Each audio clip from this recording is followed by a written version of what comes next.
guys, how's it going? Kevin Cleary here with a knife video for you. Today we are looking at a quick first impressions on this new-ish Reate. Now this is the PL XF. There was a PL XT that's been around for a little longer that's slightly smaller than this.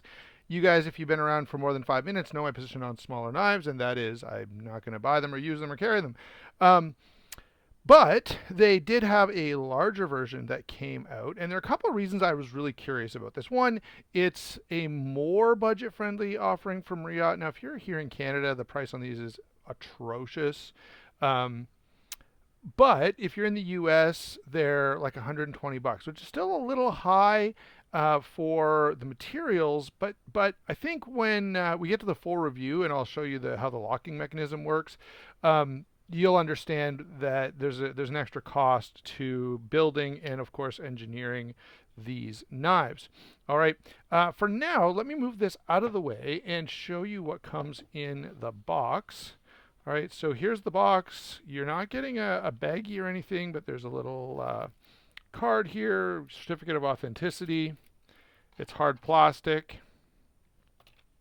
Reate sticker, microfiber, and most interestingly is a box with some hardware, including a coil spring.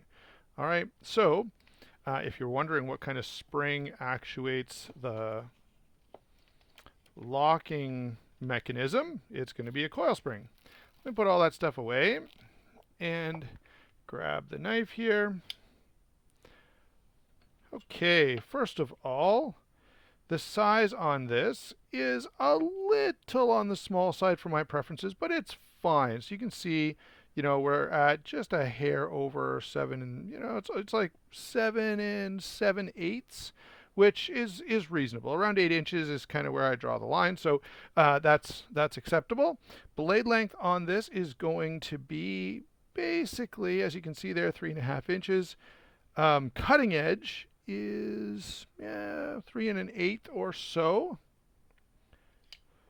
If we close this guy, you can see the overall closed length is 4 3/8, maybe 4 7/16.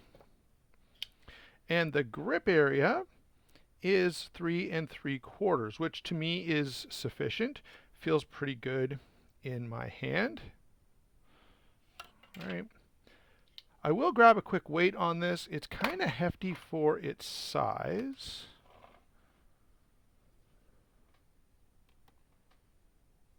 .4 ounces. So 5.4 ounces is not too heavy.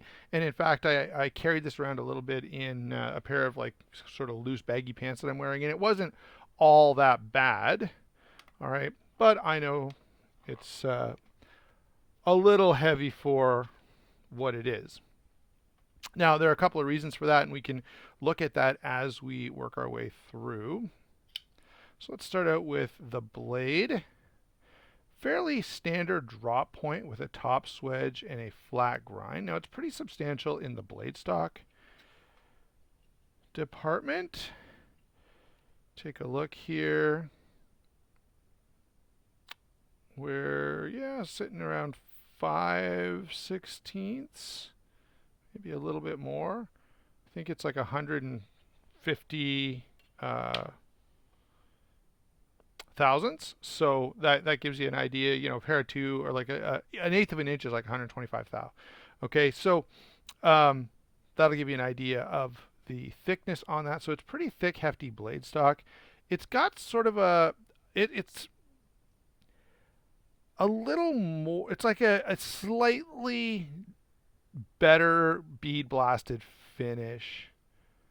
You can see it looks like it's been tumbled in some kind of media first, maybe, or anyway,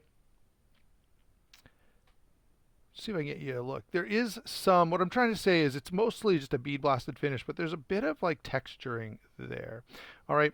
One thing I need to point out is the steel here is Nitro V. Now, Nitro V is a good steel. Very similar in performance to 14C28N, which I absolutely love. And so on a budget knife, I think Nitro V is great. But this really hardly qualifies as a budget knife for $120 or in Canada like $200. I'd like to see a better steel on this. Not that Nitro V is bad, but it feels like the value equation. We generally mostly focus on steel in that discussion, and this steel is not amazing. There are a number of variations for the handle. I went with the black aluminum.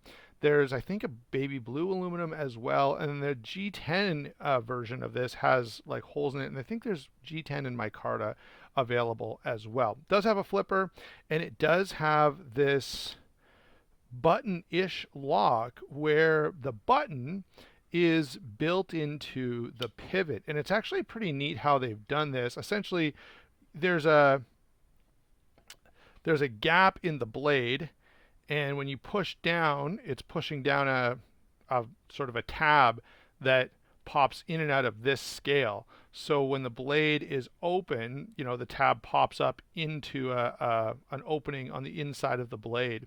And then on the outside of all of that is where they've put the bearings. So the bearings are actually huge. If you take this apart, you might be able to see if I can show you. Yeah, look at it. So see the bearings right there at the very edge of that radius of the blade tang there. So the bearings are really, really large, much bigger than what you'd normally find in a folding knife. The action is okay. It's not the craziest action that I've ever seen.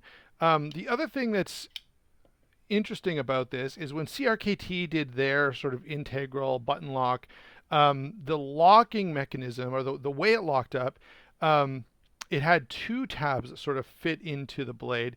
This only has one. Now, it feels very strong. I'm not concerned about it at all, and I hope it's been tapered. I haven't taken this apart to take a close look at it, but I hope it's been tapered so that with a little bit of wear over time, it'll just engage further and keep that lockup nice and solid. There is a secondary lock mechanism. I guess the idea is to alleviate any fear that in use you could touch this button and unlock it. I guess you'd have to be using the knife like this, and in that case you kind of know you're on the button, so maybe don't do that.